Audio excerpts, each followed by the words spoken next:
250 студентті жатақханамен қамтамасыз ете алмаған Қаныш Сәтбаев атындағы Қазақ ұлттық техникалық зерттеу университеті оған оқу орнының бұрынғы қызметкерлерін кінәлайды.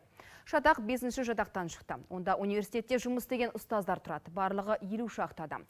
Оқу орны олардан тұрып жатқан бөлмелерін босатуды талап етіп сотқа берген. Алайда бұл күрмеуі қиын мәселе 3 жылдан бері шешілмей келеді.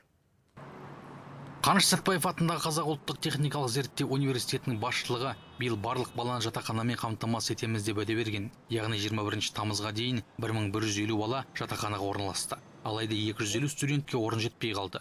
Олардың арасында ата-анасыз өскен және жағдайы төмен отбасылардың балалары да бар. Егер 5-ші жатақханада тұрып жатқан университеттің бұрынғы қызметкерлері бөлмелерін уақытылы босатқанда, бұндай жағдай болмас еді деген уәж айтады оқу орнының басшылығы.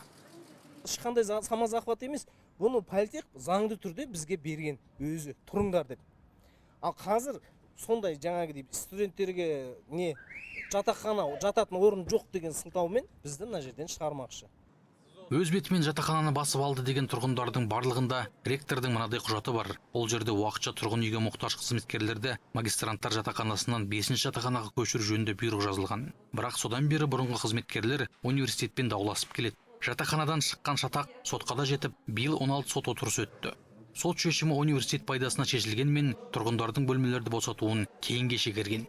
Сот шешімі бар, олар шықпайды.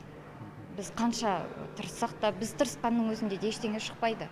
Оны сот орындаушылар жасау керек негізі. Сот үкімінің шешімі бойынша. 5-ші жатақханада тұратын 50-ге жуық отбасы басқа барар жеріміз жоқ деп отыр. Араларында зейнеткерлер мен жалғызбасты аналары бар. Аумағы 20 шаршы метр, 2 бөлмеге айына 40-45 мың теңге төлейді. Алайда жалпы пәтерақы мен коммуналдық төлем қарызы бүгінде 15 миллион теңгеге жетіпті. Соған қарамастан жатақханада тұратын ұстаздар өз бөлмелерін жекешелендіруді мақсат етеді. Қазір сотта жатқанымыз бұл жатақхананы жекешелендіріп өз атымызға аударып алу. Ол ешқандай бізде негізсіз емес, өйткені өзіңіз қазір көріп тұрсыз, бұл жатақхананың 5 этажды жатақхана болса, ең астыңғы 1-ші этажын полностью сатып берген жекеменшікке. Бұл егерде мемлекеттің дүниесі болса, мемлекеттің мүлкі болса, олар қандай имеет право мынаны общежитияны сатып беруге дүниесін мемлекеттің.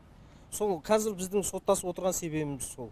Бұл жердегі істеген қанша пенсияға шықты, осы жерде тұрып жатқан адамдар.